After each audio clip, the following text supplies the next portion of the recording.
విఘ్నేశ్వర షణ్ముఖ భారతీ సమేత పరమేశ్వరాయ నమః. 2025 ఆంగ్ల నూతన సంవత్సర శుభాకాంక్షలతో 2025 సంవత్సర రాశి ఫలాలు ఎలా ఉన్నాయో చిన్న చిన్న పరిహారాలు ఏం చేసుకోవాలో చూద్దాం. 2025 సంవత్సరం గ్రహ సంచారం ఈ విధంగా ఉంది.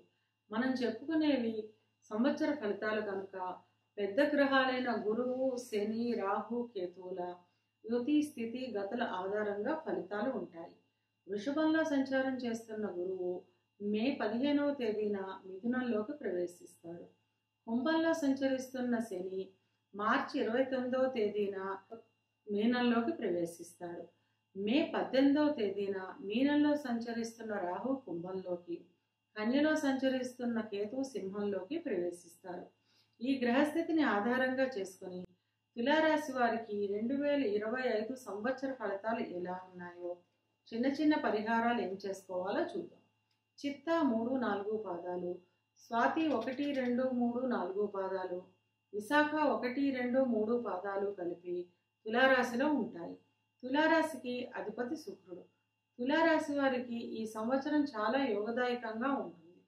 వృషభంలో సంచరిస్తున్న గురువు మే నెలలో మిథునంలోకి ప్రవేశించడం వల్ల తులారాశి వారికి సంవత్సరం అంతా గురుబలం పెరుగుతుంది.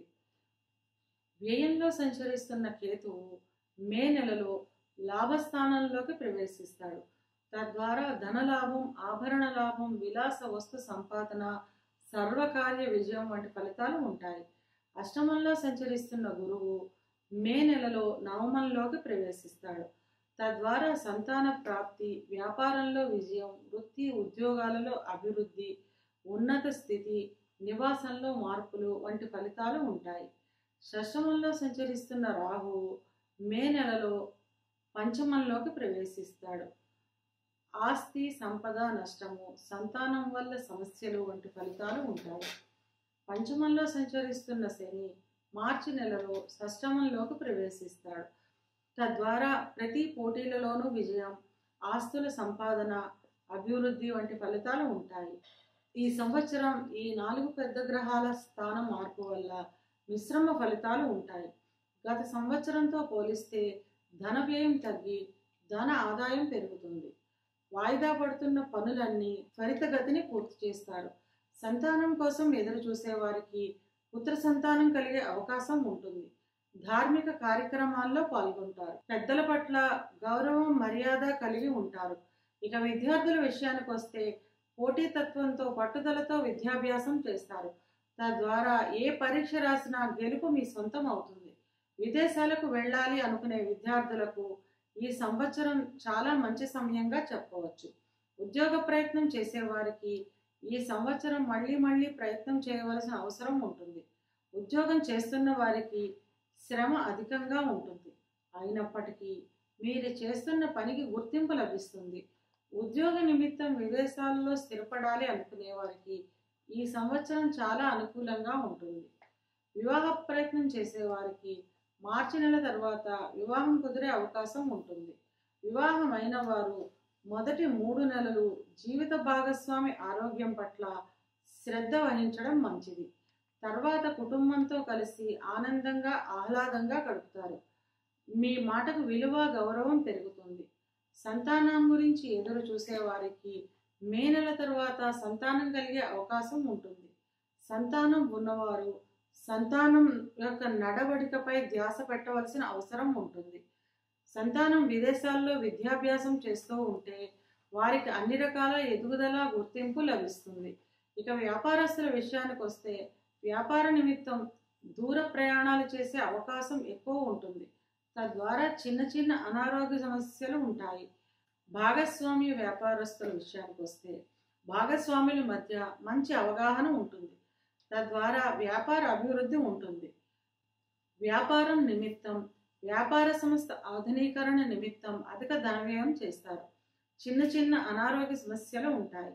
దూర ప్రాంతాలకు అధిక ప్రయాణాలు ఉంటాయి. చిన్న చిన్న సమస్యలు ఉన్నప్పటికీ ఈ సంవత్సరం అంతా అనుకూలంగానే ఉంటుంది. ఇవి కేవలం గోచార ఫలితాలు మాత్రమే. గోచార ఫలితాలు పూర్తిగా జన్మజాతక చక్రంపై ఆధారపడి పనిచేస్తాయి. కనుక తమ జన్మజాతక చక్రాన్ని విశ్లేషణ చేయించుకోవాలి అనుకునేవారు కింది నెంబర్కు వాట్సాప్ చేసి కన్సల్టేషన్ తీసుకోండి. తులారాశి వారు అనుకూలతను పెంచుకోవడానికి, ప్రతికూలతను తగ్గించుకోవడానికి మంగళవారం రోజున దుర్గాదేవి ఆలయాన్ని దర్శించడం ద్వారా అంతా మంచే జరుగుతుంది. కుంభరాశికి అధిపతి శని. కుంభరాశి వారికి సంవత్సరం మిశ్రమ ఫలితాలు ఉంటాయి. కుంభరాశిలో సంచరిస్తున్న శని మార్చి నెలలో మీనంలోకి ప్రవేశిస్తాడు. అంటే జన్మరాశిలో సంచరిస్తున్న శని ద్వితీయంలోకి ప్రవేశిస్తాడు. అంటే ఏలినాటి శని చివరి అంకంలో ఉందన్నమాట. అసంతృప్తి, ఆర్థిక ఇబ్బందులు వంటి ఫలితాలు ఉంటాయి. ద్వితీయంలో సంచరిస్తున్న రాహువు మే నెలలో జన్మరాశిలోకి ప్రవేశించడం వల్ల శరీరానికి గాయాలు, చిన్న చిన్న అనారోగ్య సమస్యలు, నీచ కార్యాలందు ఆసక్తత వంటి ఫలితాలు ఉంటాయి. చతుర్థంలో సంచరిస్తున్న గురువు మే నెలలో పంచమంలోకి ప్రవేశిస్తాడు.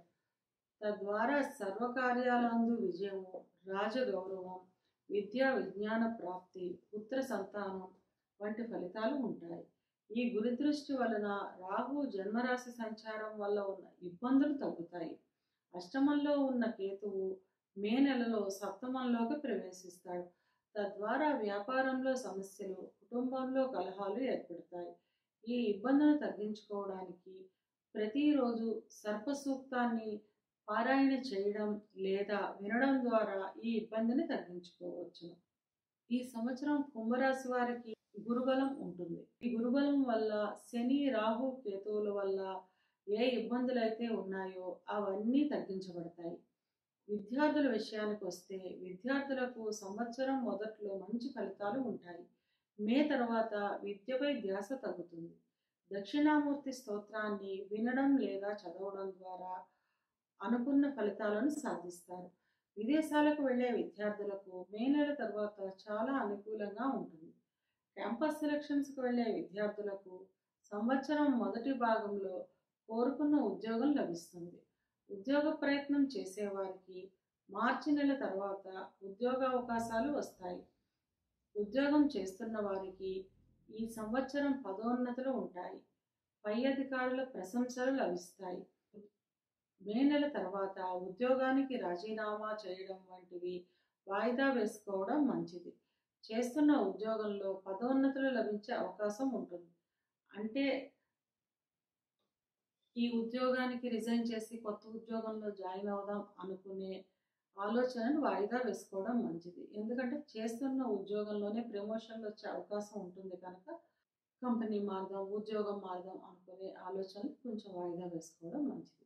ఇక వ్యాపారస్తుల విషయానికి వస్తే వ్యాపార విస్తీర్ణ, వ్యాపార అభివృద్ధి కొరకు అధికమైన ఖర్చులను చేస్తారు. అధికమైన ఖర్చులు ఉన్నప్పటికీ అంతకు మించిన ధన వ్యయం ఉంటుంది. ఇక ఆస్తుల కొనుగోలు విషయానికి వస్తే సంవత్సరం మొదట్లో వాహనాలు వంటివి కొనుగోలు చేస్తారు. వివాహ ప్రయత్నం చేసేవారికి మే నెల తర్వాత వివాహం కుదిరే అవకాశం ఉంటుంది. వివాహమైన వారు జీవిత భాగస్వామితో కలిసి ఆనందంగా, ఆహ్లాదంగా గడుపుతారు. విహారయాత్రలు చేస్తారు. సంతానం గురించి ఎదురు చూసే వారికి మే నెల తర్వాత సంతానం కలిగే అవకాశం ఉంటుంది. సంతానం ఉన్నవారికి సంతానం విద్యలో రాణించడం, ఉద్యోగాలు రావడం, వివాహం కుదరడం వంటి శుభ ఫలితాలు ఉంటాయి. ధన సంపాదన ఎక్కువగానే ఉంటుంది. అంతకు మించిన ఖర్చులు కూడా అధికంగా ఉంటాయి. ఆకస్మిక అనారోగ్య సమస్యలు ఉంటాయి. ఆరోగ్యం విషయంలో జాగ్రత్తగా ఉండడం చాలా అవసరం. నమ్మిన వారి ద్వారానే ధనం మోసపోయే అవకాశం ఉంటుంది కనుక ధన సంబంధిత విషయాల్లో జాగ్రత్తగా ఉండడం మంచిది. చిన్న చిన్న సమస్యలు ఉన్నప్పటికీ ఈ సంవత్సరం అంతా అనుకూలంగానే ఉంటుంది. ఇవి కేవలం గోచార ఫలితాలు మాత్రమే. గోచార ఫలితాలు పూర్తిగా జన్మజాతక చక్రంపై ఆధారపడి పనిచేస్తాయి కనుక తమ జన్మజాతక చక్రాన్ని విశ్లేషణ చేయించుకోవాలి అనుకునేవారు కింది నెంబర్కి వాట్సాప్ చేసి కన్సల్టేషన్ తీసుకోండి. కుంభరాశి వారు అనుకూలతను పెంచుకోవడానికి, ప్రతికూలతను తగ్గించుకోవడానికి ప్రతి శనివారం వెంకటేశ్వర స్వామి దేవాలయంలో కర్పూరాన్ని సమర్పించండి. అంటే వెంకటేశ్వర స్వామి గుడిలో హారతి ఇవ్వడానికి ముద్ద కర్పూరం కానీ, పచ్చ కర్పూరం కానీ మీకు ఏది వీలైతే అది ఆ కర్పూరాన్ని ఇవ్వడం వల్ల అంతా మంచే జరుగుతుంది.